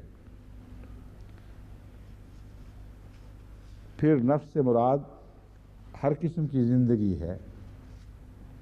فرمایا وَلَا تَقْتُلُوا النَّفْسَ الَّتِي حَرَّمَ اللَّهُ إِلَّا بِالْحَقِّ، کسی زندگی کو لینے کا تمہیں کوئی حق نہیں جسے اللہ نے حرام کر دیا ہو، الا بالحق، مگر حق کے ساتھ، یعنی اجازت کے ساتھ۔ یہاں اجازت کی بجائے حق اس لیے لفظ رکھا گیا ہے کہ بعض اجازتیں ہیں جن میں واضح طور پر نام لے کر کسی جانور کو مارنے کا حکم نہیں ملتا، مگر حق ہوتا ہے، اور حق سے مراد یہ ہے کہ ایک آدمی سانپ حملہ کر رہا ہے، اس سے بچنا ہے، اس نے کہاں لکھا ہوا اللہ تعالیٰ نے کہ سانپ کو مار دیا کرو، لیکن وہ اس سے بچاؤ کرے گا، اس کو مارے گا۔ ایک بھیڑ کو مار دیتا ہے، ایک جنگل کا شیر یا کوئی اور جانور حملہ کرتا ہے، اس کو مار دیتا ہے۔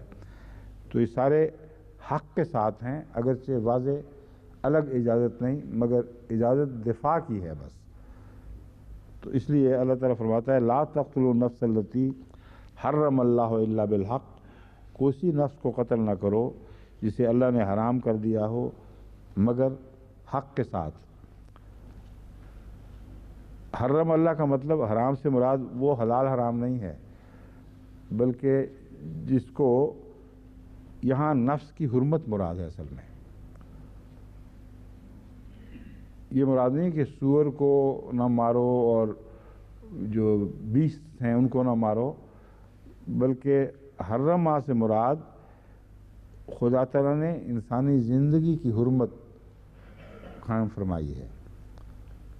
تو وہ زندگی یہاں النفس سے مراد وہ زندگی ہے جس کی خدا تعالیٰ نے حرمت مقرر فرما دی ہے، اس کو تم نے قتل نہیں کرنا سوائے حق کے۔ اور یہ مضمون بچوں کے اوپر بھی اطلاق پاتا ہے، جنین کے اوپر بھی اطلاق پاتا ہے، دنیا بھر کے جانوروں کے متعلق اطلاق پاتا ہے، اور سینکٹیٹی آف لائف کے ساتھ اس مضمون کا تعلق ہے کہ زندگی ایک بہت قیمتی چیز ہے۔ اور دیکھو پیدا کس طرح ہوئی ہے، النفس جو پہلی آیت بیان کر رہی ہے، اتنا لمبا سفر ہے زندگی کے آغاز کا، کس حکمت کے ساتھ اس کو پیدا کیا گیا، اس کو آگے بڑھایا گیا۔ تو کسی کو حق نہیں کہ کوئی زندگی بھی لے، کیونکہ زندگی میں ایک حرمت پائی جاتی ہے۔ ہاں حق ہے تو پھر لے۔ حق پیدا ہوتا ہے معید اذن الہی سے، بچنے کی خاطر بھی اور استعمال کی خاطر بھی۔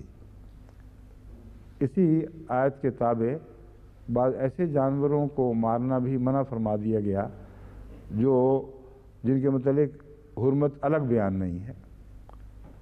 حضرت مسیح موعود علیہ السلام نے ایک موقع پر بچوں میں سے کسی سے فرمایا یہ سب جانور مارنے کے لیے نہیں ہوتے، بڑے خوبصورت جانور، خوبصورت پرندیاں، عجیب و غریب رنگ کی خوبصورت آوازوں والے پرندے ہیں، یہ کھانے کے لیے نہیں ہیں، ان کی اور مقاصد ہیں۔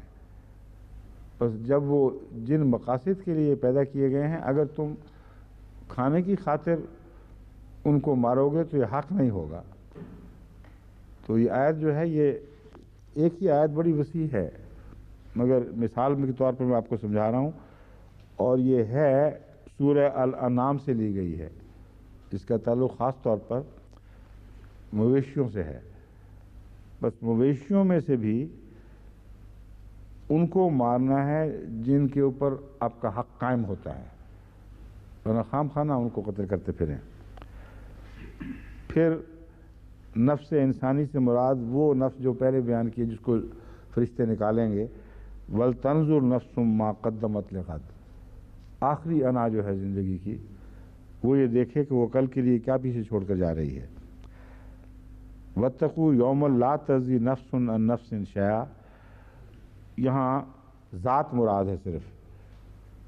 اس دن سے ڈرو جب کہ کوئی ذات کسی دوسری ذات کے کام نہیں آ سکے گی۔ کل نفس بما کسبت رہینۃ، یہاں روح مراد ہے کہ ہر روح جو ہے وہ جو کچھ کماتی ہے اسی پنجرے میں رہتی ہے، جو پنجرہ اس نے خود اپنے ارد گرد بنایا ہے، رہینہ ہے، اس میں وہ قید ہو چکی ہے۔ تو تم نے اگر اچھا انجام اپنے لیے پیدا کرنا ہے تو اس دنیا میں روح کے لیے ایسا موقف تیار کرو، ایسی جگہ تیار کرو جو جیسا کہ قرآن کریم فرماتا ہے وسیع جنتوں کی شکل میں ہوگی۔ اور اگر نہیں کرو گے تو پھر جو کچھ کماؤ گے وہی تمہارا اوڑھنا بچھونا، تمہارا رہنا بن جائے گا، اور تم اس میں قید ہوگے تو اس لیے کہ تمہاری روح نے وہ چیز بنائی ہے تمہارے لیے، یا تمہارے اعمال نے وہ بنائی ہے۔ کل نفس بما کسبت رہینۃ، پھر دوسری جگہ فرمایا کل امرئ بما کسب رہین، یعنی انسان مرد لفظ بولا گیا ہے، مگر یہاں مرد اور عورت سب دونوں برابر مراد ہیں۔ صرف فرق یہ ہے کہ پہلے مادہ کے حوالے سے اشارہ تھا، یہاں مرد ذکور یعنی نر کے حوالے سے اس بات کی گئی ہے، بات وہی ہے۔ کل نفس بما کسبت رہینۃ، ہر جان رہین ہوگی اس کی جو وہ کماتی ہے۔ کل امرئ بما کسب رہین، ہر شخص جو وہ کماتا ہے اس کا وہ رہین ہوگا۔ وَإِذْ قَتَلْتُمْ نَفْسًا فَادَّارَأْتُمْ فِيهَا،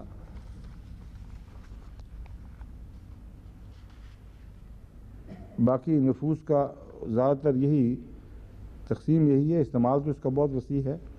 میں قرآن کریم میں جہاں جہاں بھی اس کے استعمال آئے ہیں وہ ساری تفسیر یہاں بیان نہیں کر سکتا، اگرچہ یہاں آیات اکٹھی ہیں، کیونکہ وہ مضمون ہر جگہ جہاں نفس کا مضمون بیان ہوا ہے کچھ اور معنی بھی رکھتا ہے۔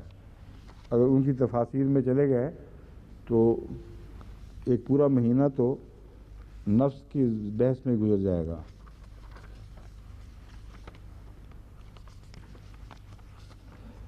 لفظ خلقہ کا مطلب ہوتا ہے صحیح اندازہ لگا کر اس کے مطابق کوئی ارادہ باندھنا، کوئی منصوبہ بنانا۔ تو اسی لیے میں نے آپ کو متوجہ کیا تھا کہ بدع اور خلق میں یہ فرق ہے کہ بدع میں تخلیق کا آغاز ہوتا ہے، اور جو جب آغاز ہو جاتا ہے تو پھر جتنی شکلیں مختلف ڈھلتی ہیں وہ خلق کہلاتی ہیں۔ بس اللہ تعالیٰ بدیع السماوات والارض بھی ہے اور خالق کل شے بھی ہے۔ اس پہلو سے خلقہ کا مضمون یہ ہے کہ کسی چیز کو جو موجود ہو اس کا صحیح اندازہ کرنا، یعنی اس کے فطرت کے باریک تر رازوں پر نگاہ رکھنا، اس کے مزاج کو سمجھنا اور اس کے مزاج کے مطابق اس کو نئی شکلوں میں ڈھالنا۔ بس کیمسٹری اور فزکس یہ انسانی تخلیق کی مثالیں ہیں، لیکن چونکہ انسان کا علم محدود ہے اور نہ کیمیکلز کی آخری کنوں تک پہنچ سکتا ہے، اس کے تمام تر صفات پر نظر رکھ سکتا ہے، نہ فزیکل صفات پر پوری نظر ہو سکتی ہے، اس لیے اس کی تخلیق ہمیشہ محدود رہے گی۔ لیکن اللہ تعالیٰ چونکہ ٹھیک اندازہ کرنے میں ادنا بھی ذرا بھی چوکتا نہیں، کیونکہ تمام چیزیں اس کے علم میں ہیں، تمام صفات۔ اس پہلو سے خدا ہی کی تخلیق ہے جو اصل ہے۔ تو اللہ تعالیٰ دوسری جگہ فرماتا ہے کہ تمہاری تخلیق کے مقابلے پر اللہ کی تخلیق بہت عظیم ہے، حالانکہ جو تخلیق انسان کرتا ہے وہ بھی دراصل اللہ ہی کی تخلیق ہے، کیونکہ ایسا خالق نما وجود پیدا کر دینا جو جہالت کے اندھیروں سے نکلا ہو، جس کو اپنی انا کا بھی شعور نہ ہو، یعنی مادہ جس میں جان نہ ہو، جس میں شعور نہ ہو، اس سے ایک چیز اٹھا کر یہاں تک لے جانا کہ وہ پھر آگے تخلیق کرنے لگے، بظاہر یہ خالق ہی کی تخلیق ہے جو اصل خالق ہے۔ مگر جب انسان تکبر کرتا ہے تو اللہ بتاتا ہے کہ تمہاری تخلیق کی تو اس تخلیق کے مقابل پر جو میں نے کی ہے کوئی حیثیت ہی نہیں ہے۔ حضرت عیسیٰ علیہ السلام نے جو فرمایا اللہ کے حکم سے، انی اخلق لکم من الطین کہیئۃ الطیر وانفخ فیہ فیکون طیرا باذن اللہ، یہاں بھی خلق سے مراد ترتیب دینا ہے، نئی ترتیب دینا، نئی چیزوں سے پیدا کرنا۔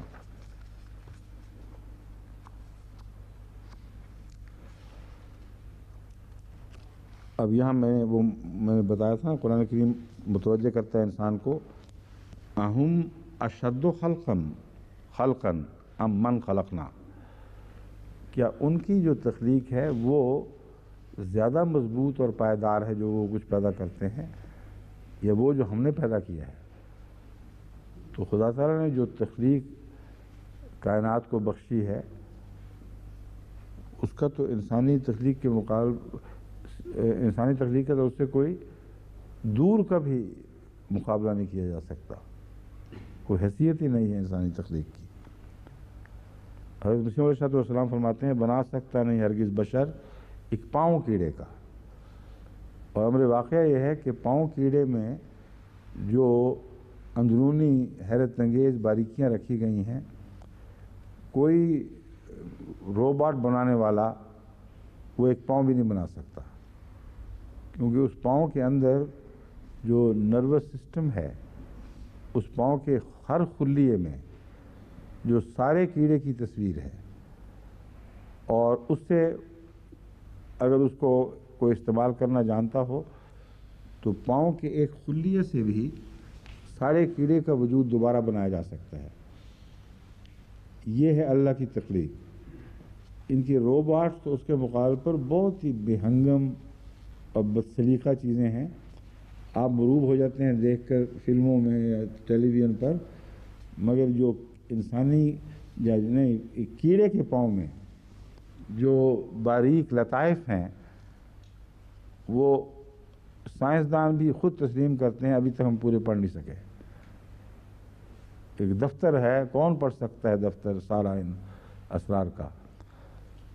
تو اللہ تعالیٰ فرماتا ہے اہم اشد خلقم ام من خلقنا، اور جب اس کے اوپر زبر آ جائے تو یہ خلق ہو جاتا ہے۔ اور اس کے متعلق میں پہلے چونکہ خطبات میں بیان کر چکا ہوں، حضرت مسیح موعود علیہ السلام نے اس پر بہت عظیم روشنی ڈالی ہے، اس مضمون پر، خلق اور خلق میں کیا فرق ہے۔ خلق باطنی تخلیق ہے جو خلق کے بعد ہوتی ہے۔ پہلے ایک خلق ہے جس میں تمام جانور جو انسان سے پہلے کے ہیں وہ داخل ہیں، اور ان جانوروں کے اندر جو سرشتے ہیں وہ بھی ان کی خلق کا حصہ ہیں۔ خلق کا مضمون انسان کی ذات سے تعلق رکھتا ہے، اس وقت وجود میں آتا ہے جب انسان دونوں طرح کے امکانات یا احتمالات سامنے رکھتے ہوئے ایک کو اختیار کرتا ہے اور ایک کو چھوڑ دیتا ہے۔ جب وہ اعلیٰ چیز اختیار کر لیتا ہے تو پھر وہ سرشت نہیں رہتی۔ سرشت انسان اور حیوان میں مشترکہ بھی ہے۔ حضرت مسیح علیہ السلام فرماتے ہیں، مثلاً اسلامی اصول کی فلسفی میں یہ بحث بڑی تفصیل سے اٹھائی ہے کہ سرشت اس وقت تک رہتی ہے جب تک انسان اپنے اختیار کو استعمال کرتے ہوئے ادنا اور اعلیٰ میں فرق نہیں کرتا، اچھے اور برے میں تمیز نہیں کرتا۔ جب وہ یہ کرتا ہے تو اس پر پھر خلق کا لفظ اطلاق پائے گا اور سرشت کی حد سے وہ نکل جائے گا۔ بس اس پہلو سے خلق، لفظ خلق کے اندر ہی ایک ہلکا سا پیچ ڈال کر ایک نیا لفظ پیدا کر دیا گیا ہے، جس سے معنی کا ایک نیا جہان پیدا ہو جاتا ہے۔ اور الخلاق جو ملتا ہے قرآن کریم میں، یہ بھی خالق ہی کی ایک شکل ہے جس میں مضمون کا مبالغہ پایا جاتا ہے کہ خلق وہ خلاق ہے، بہت زیادہ پیدا کرنے والا یا بہت شان کے ساتھ پیدا کرنے والا، یا خلق کو، تخلیق کو درجہ کمال تک پہنچانے والا، یعنی ایسا خلاق جس نے اتنا کچھ پیدا کیا ہے کہ تمہارے تصور میں بھی نہیں آ سکتا۔ امر واقعہ یہ ہے کہ تخلیق کی جو انواع ہیں اور پھر ان انواع میں جو اضافے ہوتے چلے جا رہے ہیں، یہ مضمون انسان کے احاطے کی طاقت سے بہت زیادہ آگے ہے۔ ناممکن ہے کہ انسان احاطہ کر سکے۔ بس تعداد کے لحاظ سے بھی اور نوعیت کے لحاظ سے بھی ایک چیز کو بھی اٹھا کے دیکھیں، اس میں خدا کی خلاقی کے حیرت انگیز نشان دکھائی دیں گے۔ بس وسعت کے لحاظ سے بھی اور نوعیت کی نفاست اور باریکیوں کے لحاظ سے بھی، ان ربک هو الخلاق العظیم، اے محمد تیرا رب ہے جو خلاق العظیم ہے۔ اور اس لفظ خلاق کو چونکہ محمد رسول اللہ صلی اللہ علیہ وسلم کے رب کے ساتھ باندھا گیا ہے، تو اس خلاق کے مضمون میں میرا رجحان یہ ہے کہ خلق بھی داخل ہے اور خلق بھی داخل ہے، کیونکہ رسول کریم صلی اللہ علیہ وسلم کے رب کا جو کرشمہ ہے وہ محض خلق کا کرشمہ نہیں بلکہ خلق کی پیدائش کا بھی کرشمہ ہے، اور اس کی عظمت کسی نے پہچاننی ہو تو آن حضرت صلی اللہ علیہ وسلم کی عظمت کو سمجھنے کی کوشش کرے، جتنا رسول اللہ صلی اللہ علیہ وسلم کے خلق میں ڈوبے گا یا اس کو شناخت کرے گا، اتنا ہی خدا تعالیٰ کی خلق کے بھی عظیم مظاہر سامنے آئیں گے۔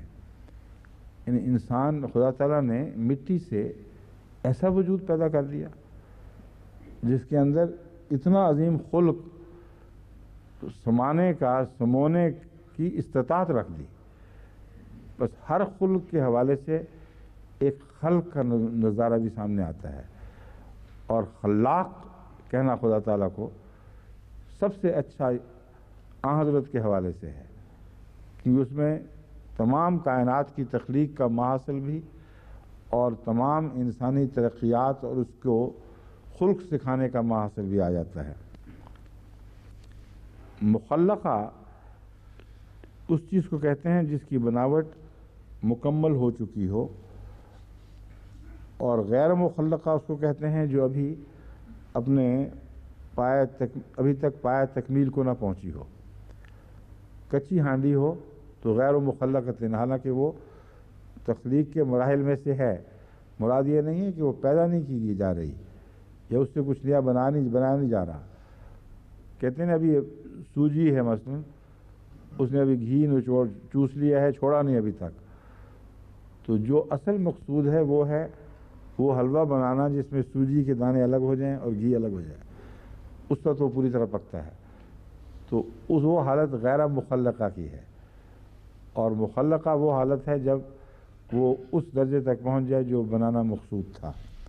تو اللہ تعالیٰ نے نطفے کے حوالے سے فرمایا ثم من مضغۃ مخلقۃ و غیر مخلقۃ، پھر تمہیں ایسے مضغہ سے پیدا کیا گیا ہے جس کا کچھ حصہ پوری طرح اپنی آخری شکل کو پہنچ چکا ہے، کچھ حصہ ہے جو ابھی پوری طرح اپنی آخری شکل کو نہیں پہنچا اور اس کے مراحل طے کر رہا ہے۔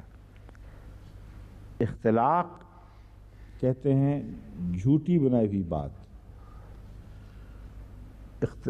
افتعال، باب افتعال میں جھوٹ اور مصنوعی ہونے کے معنی بھی پائے جاتے ہیں۔ یہ مضمون تو ابھی یہاں بس خلق کے متعلق آخری بات یا خلق کے متعلق جو کہنی تھی، اس پر ہی ہم آج کے درس کو ختم کرتے ہیں، اور انشاءاللہ تعالیٰ کل پھر واپس تفسیر والے حصے کی طرف آئیں گے۔ زوج تک پہنچیں، زوج سے کل شروع ہوگا۔